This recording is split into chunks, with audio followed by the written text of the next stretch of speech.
We've already spent over $157,000 on our G80 M3 build. But even after all we've done, we left you with this promise. We're just getting started.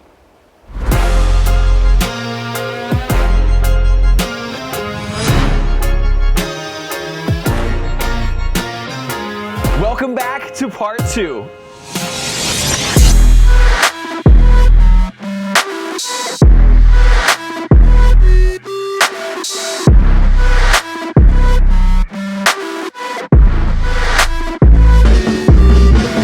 In our last video, we made you a promise that there was much more to come on the G80 M3. Over on the table, we have $20,000 worth of parts, some of which that haven't even hit the market. My name is Brian, you're watching Kies. I've got a lot to do, so let's get started.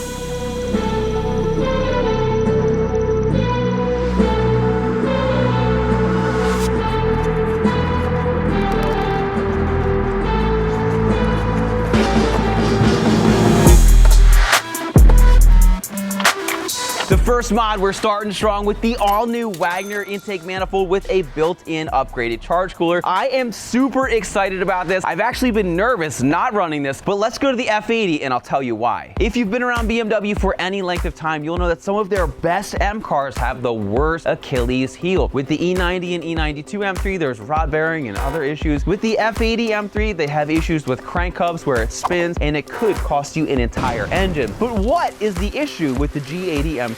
You guessed it, it is the intake manifold design. They use a charge cooler that's integrated with a plastic manifold. Taking a look up here, you can see that the intercooler is just crimped to the plastic manifold. And what other owners are experiencing, as you start to turn up the boost over 30 PSI, which we're at 34.5, 35 PSI, these will actually start to uncrimp, which is going to create a massive boost issue. But as you can see with the WAGNER, we no longer have that problem. Now, the reason that I went with the WAGNER is first, cost, it's under $3,000, so I think it's the cheapest one on the market. It supports over 1,000 horsepower. It's designed and manufactured in Germany, and also it's surprisingly light for a chunk of metal. I was expecting it to be much heavier, so let's get it installed. Oh, one other thing. We're going to be installing our all-new Kies charge pipe, which sits under the charge cooler. While we're there, it just makes sense to do to future-proof this car. Now, while we're also there, if you take a look back here, you can see the oil filter housing. This will be by far the easiest oil change you ever have to do because BMW put the filter way in the back. We're gonna put the car up in the air, drain out the oil, change the filter, and then proceed with our charge cooler.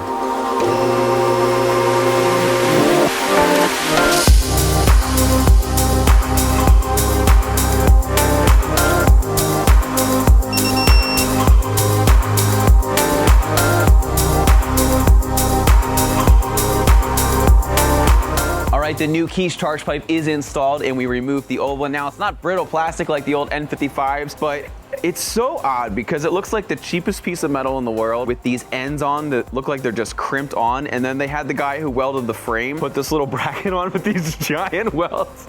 So anyway, it looks and functions a lot nicer now.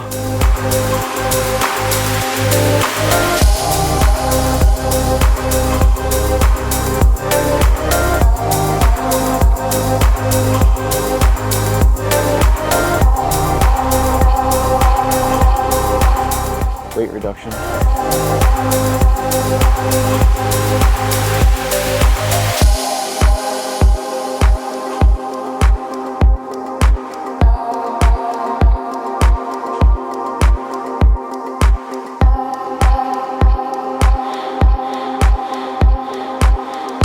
Oh! Got it.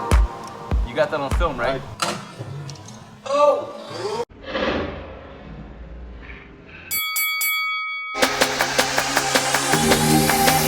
Before we forget, we need to add our liquid moly. We're also going to add Ceratec to make sure that we are as protected as possible. And then while we're doing fluids, we thought, you know what? We might as well fill our windshield washer fluid because we are going to be driving down to Florida. Basically what I do, dump one into a gallon of distilled water. You can literally just keep it in your glove box. If you ever find yourself in a pinch, just add some water in that, you're good to go.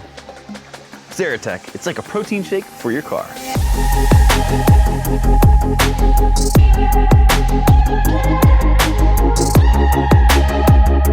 It's like a lemonade for your car.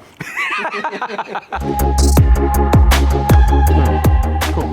works on all cars. What more could you want? All right, now moment of truth. On a lot of manifolds, it doesn't really work with the engine cover, especially carbon, because it's super rigid, but let's see if this is gonna work or not. Okay, that clipped in, that clipped in, that clipped in, and that clipped in.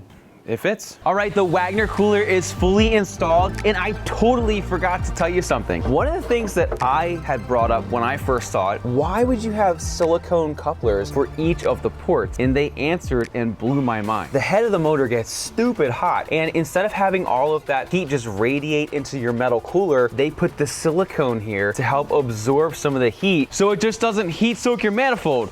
It's genius. The other thing that you guys are probably gonna ask in the comment is, does it support port injection? Yes, and then you're gonna say, well, why didn't you run it? Well, without turbos, we're gonna address that in another video, so be sure to stay tuned. Next up, we have an interior mod because for some reason you guys don't like my steering wheel. We decided to get this brand new BMW OEM M Performance wheel. It has an Alcantara on the side. It looks amazing. I can't wait to get it installed, so let's go. We'll pull off this old wheel, get the new one installed. Holy cow. Can you get me the big impact with an adapter? Yeah, good luck. Oh my gosh. This is gonna be the winner right here, ready? Boop.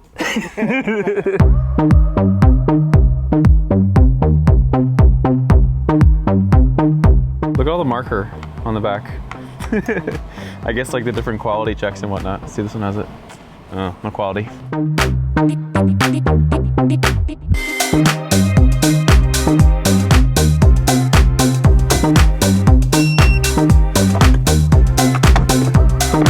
We've done pretty much everything we can do on the 4-post. We need to get the car over to the 2-post so that we can do wheels, tires, suspension. As you can see, it's a little bit occupied by the giveaway 335 and the F80, so let's move some cars around.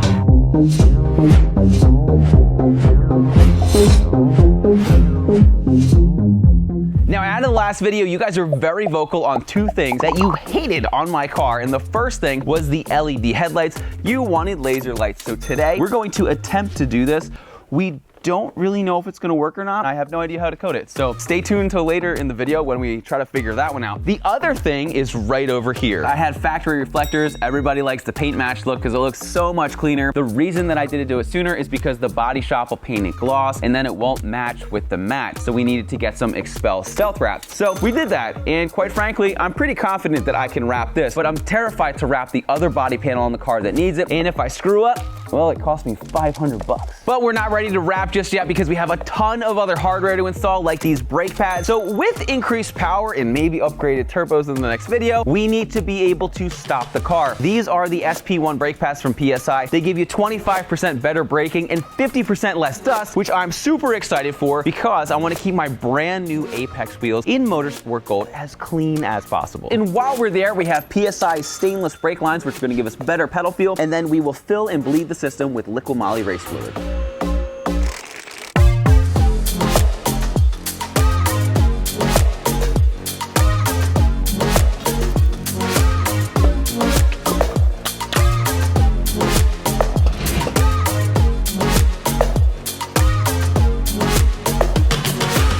All right, just got done the passenger side while Gary was working over there doing the exact same thing that I was doing over here. If your car is equipped with one of these all-in-one rear brake, emergency brake combos, you will need a tool like Pro Tool to actually put this into service mode. We went into DSC control and then we activated installation mode. So now we can actually deactivate it, swap everything over with minimal compression. You want to be very careful with these because they have sensitive electronics in them. We're going to fill and bleed the brake system with liquid moly race brake fluid.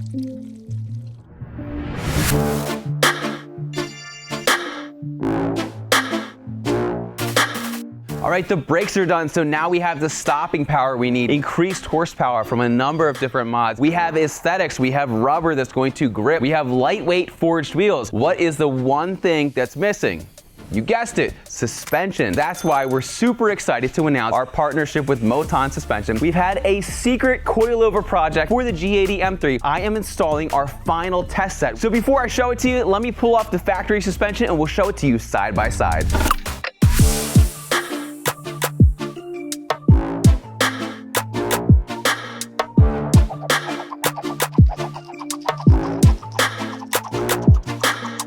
I want to do is I want to show you on the table and on the car the side-by-side of what was there and what's going on. Installing the front compared to taking it out, well, it's really just a snap. And the rears are so easy, it's like you're just throwing them on. See? All right, so here on the table and also on the car, we have our development kit that we've been working with Moton, I guess since it's been 6 or 9 months at this point. We want to make sure this is completely dialed in before we actually release it. These are the fronts. You can see that it comes not only with a top hat, so you don't need a stinking spring compressor because that sucks, but it also has a camber plate, and then we put the adjustment for the dampening on the top. What I wanted to do is I wanted to have a kit that was super comfortable on the street, but something that was capable of the track. And the reason for that is because I spend more of the time on the road than the track, which most of you probably do as well. My F80 is a lot of fun to drive, but when you hit a bump, it feels like your teeth are gonna fall out. And I don't want that with this car, especially since we have to drive it to Florida and back next week. Another thing we fixed with Moton is the spring perch, because as you can see here, there is rubber on it from me rubbing, where this, I'm not going to have any issues with that. And then the rear, we actually decided to do an inverted full coilover design. So as you can see, the factory setup is a separate spring and then also a shock. We combined everything into one, and then we put the adjustment for the dampening down at the bottom. Again, this is our development set. We are still tweaking a couple different things, and yes, I know I still have to attach that. As you can see, everything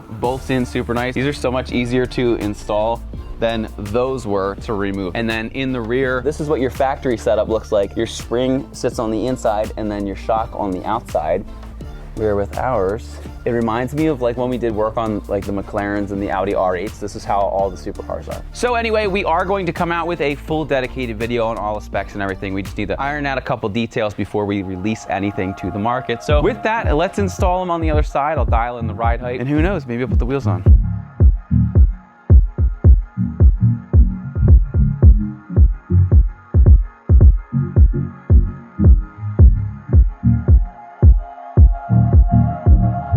All right, at this point, the coilovers are fully installed. We do need to adjust any camber, and we also need to figure out what the ride height needs to be for this car. But to do that, we need to put some wheels on, but not this set of Apex VS5RS, not my black set of Apex VS5RS, but my new set of, how'd you guess? Apex VS5RS in Motorsport Gold. I love this wheel. This is the coolest wheel I've ever personally owned.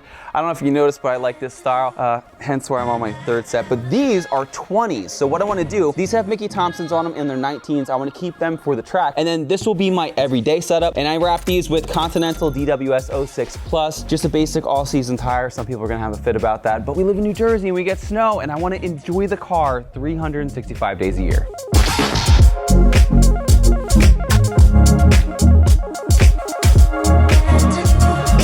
Check these out. Tell me this is not the best color combo if you have a green car. Motorsport Gold, forged wheels with this green. Looks amazing. Oh, and I forgot to mention, they are 20 by 10 in the front and 20 by 11 in the rear. X-Drive. These things are gonna hook like crazy even though they're all season.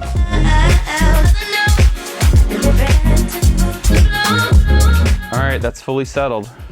I got the back pretty good. I do need to raise this up because A, it's gonna settle a little bit, and B, we have a lot of stuff we're gonna have in this car, so I don't wanna have any rubbing. All right, let's drop it 1.5 inches for now.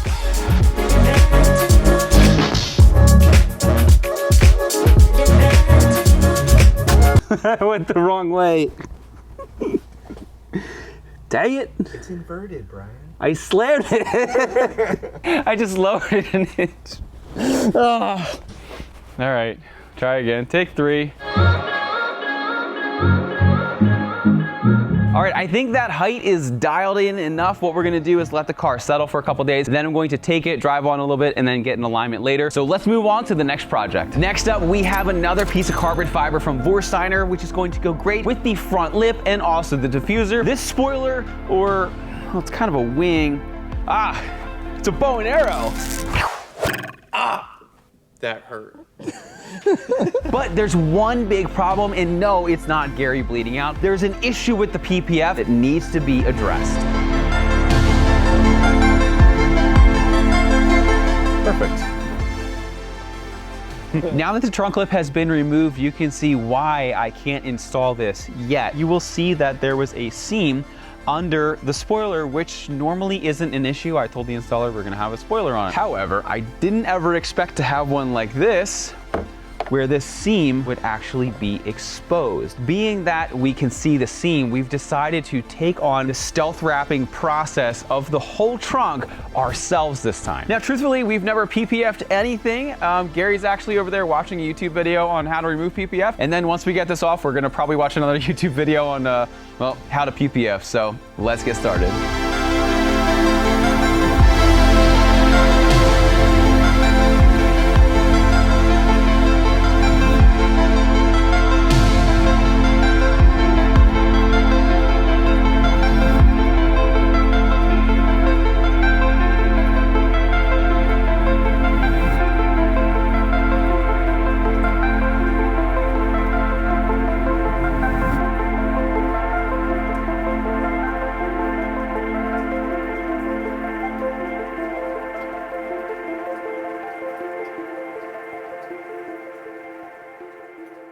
So remember earlier in the video when I said if I messed the PPF up that it was going to cost me $500?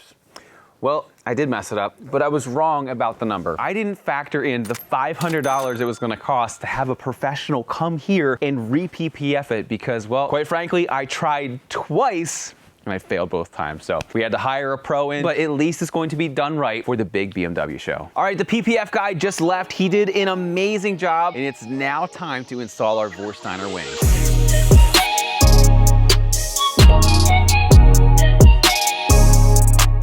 All right, next up we have our laser light. Truthfully, I'm not too worried about the physical installation, which should only take a little bit. I am a little bit concerned about the coating and the fact that I got them from a crash car. I don't know if they work because I don't have a way to test them. So I'm a little bit concerned that even if we get it all coated, if there's an issue with the lights themselves, it won't work and it's going to be very difficult to troubleshoot. So let's get started and see how we do.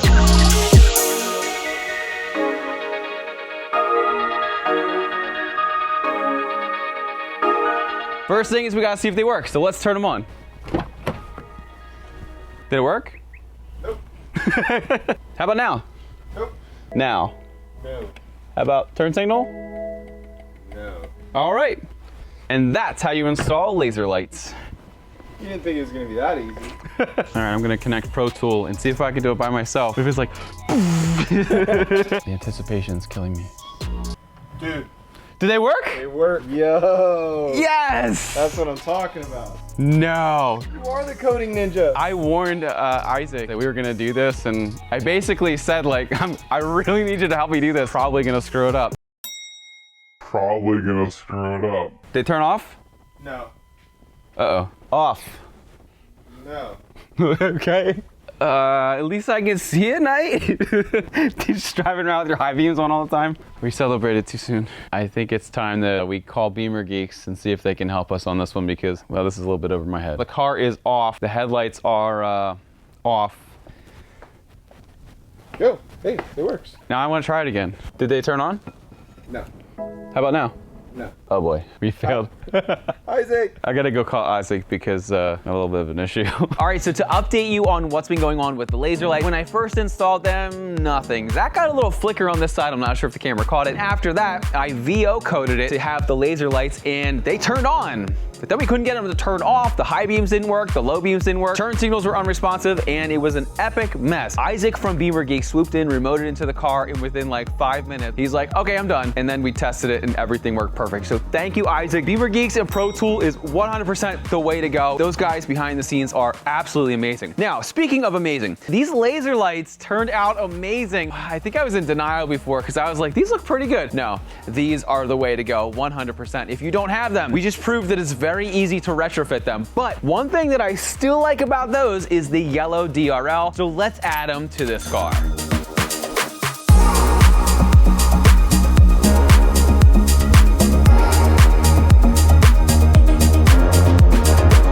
While the yellow DRLs are drying, we have a bonus mod for you. Since the reflectors needed to be painted, we went over to our friends at Action Auto Body. They painted this piece here for us. This piece right there is the original color that this was. It looked terrible, but instead of that like funky color, look how good this looks.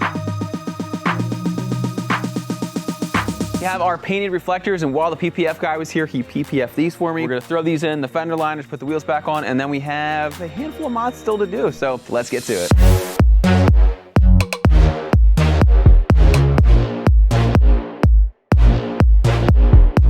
right, let's see how they look.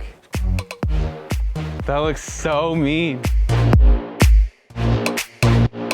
All right, it's spinner time. So now when we drive, they always stay upright. And when you park, in every picture you take, everything is right the way you want it.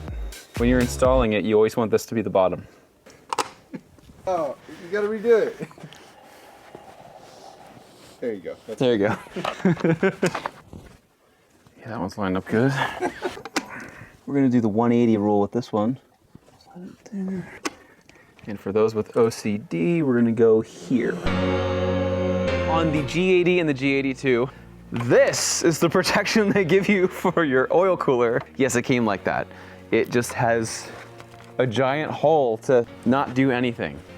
So we're getting rid of that and we're installing the Mishimoto skid plate. What this is going to do, protect our oil cooler. I have a skid plate on my F80 M3, and if I didn't have it, I would have leaked out all of the oil. I actually have a huge dent in it because I went down a driveway that was a little steeper than it looks. So let's get this installed.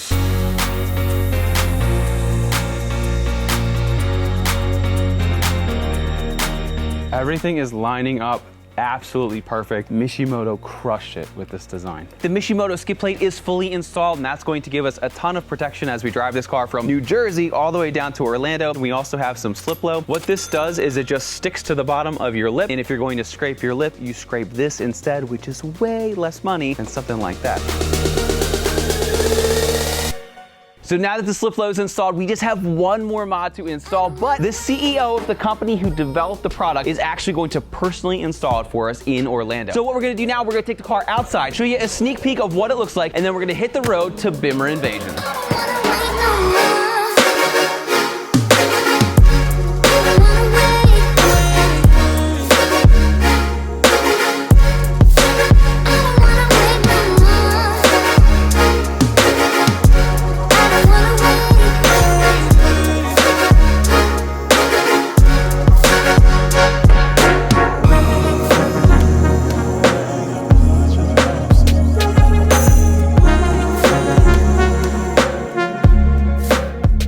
After 1,100 miles of driving, we are here in Orlando, Florida for Bimmer Invasion, and we have a ton invested into this car. After our last mod, it's going to exceed $183,000. And that being said, we don't want the car getting stolen, so we have one more mod we're going to install. And to install it, we flew in the CEO of Daimler from Germany. Hey, I'm George from Daimler. Let's install it. So this is the ATTC that George is installing in the car, and what it does is it gives you full control over your throttle sensitivity and even gives you the ability to disable it fully. So that way, even if someone had my key and they tried to jump in my car and drive away, they're not going anywhere. All right, we got it installed. Let's go check out the show.